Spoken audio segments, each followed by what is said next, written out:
no one has hurt him like that in a long time. So, you know, we still got the punch power, we still got everything there. You know, the whole thing now is just going back to the drawing board and working a lot more on my second. He's someone who has fought at 154 before, and he was pressuring you a lot. Did his size at all bother you? No, size did not bother me. The moment my father, my coach, and trainer told me to push him back, the game changed. It changed completely. He was trying to fight that back, and it's all about pushing and pressuring them back. You got to fight the fight sometimes, and that's what we did. I listened to my father much more this time than I ever have in a while. So, you know, it's great. It's great communication, and we just sticking and moving and just looking for another fight. It was really. I don't want to give this a look. It's a fight. Everything's great, thank you. Go ahead, I'm listening. Sorry, my mic is Too much energy. It's really pressure I think versus this is the power. thing though, like fighters like to look pretty and shit, but like this is a fight for a reason. Like look at this shit, I don't care. As long as I go and do my thing. You've been promoted as Brooklyn being your hometown. You fought in New York a few times. I know you have ties to Miami as well. Is it you have two homes or how does that work? The world is my home. You know what I'm saying? Like, look, you gain the world with the people. You don't gain the people with the world. So, you know, I think that overall, it's just the people in my essence.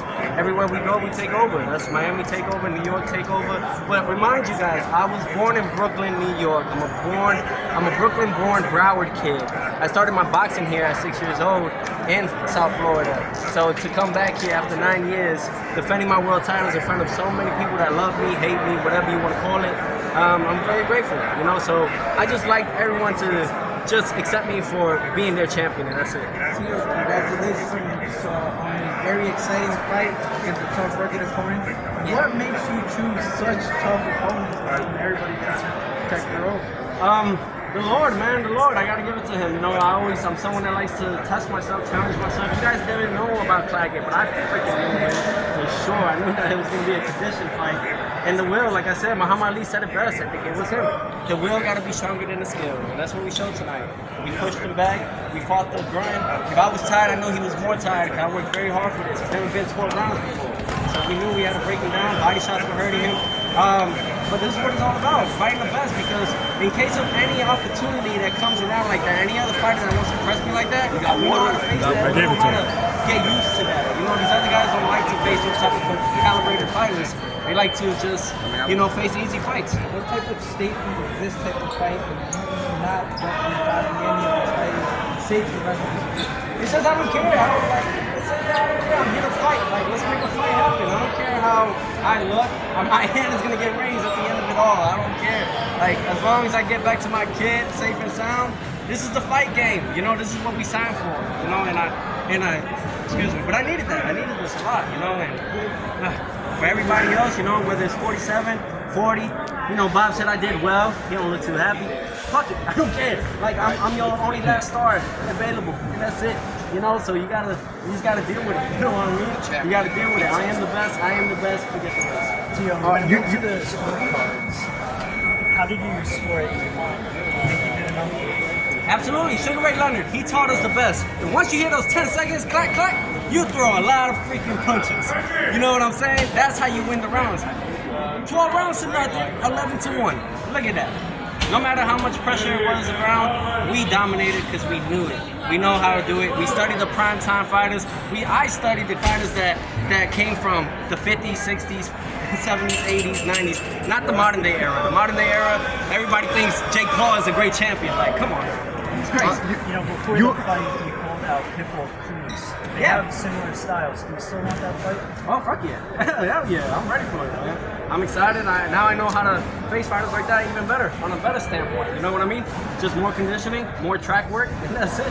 You know, I think this gives everybody a more opportunity to jump that gun.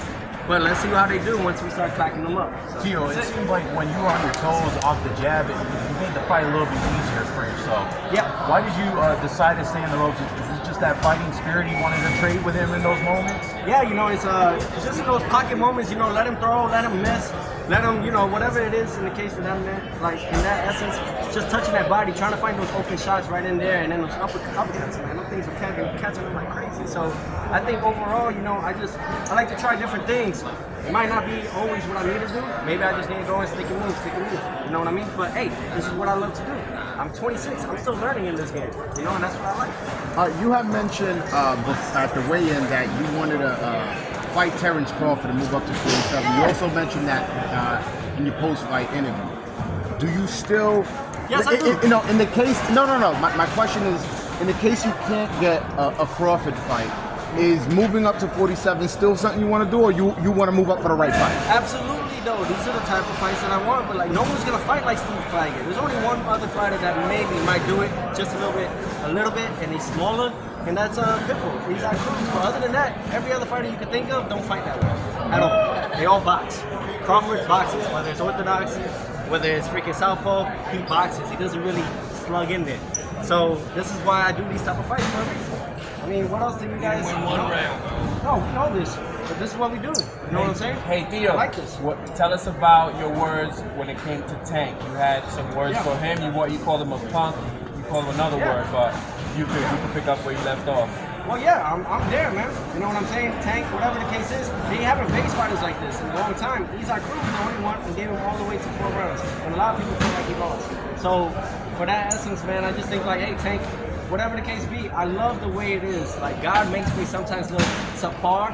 If that has to be that case, so these other chumps can come in and start putting it over. That's it. You know what I'm saying? We love to fight. I don't care. Like, shit, I'm going to get my hand raised. I guarantee you that. I guarantee you. So, yeah, box like you, Chad. they can't move, they can't stay, they can't do all that stuff, man. So I'm just ready. I'm grateful, and to everybody, thank you for taking your time, flying out over here to Miami. Enjoy, bro. Major love to everybody. Peace and love. I'll see you guys another time, maybe September. We'll see what happens. Let's go, Brooklyn. Let's go, baby. Thank you. Thanks, Theo. Thank you, Theo.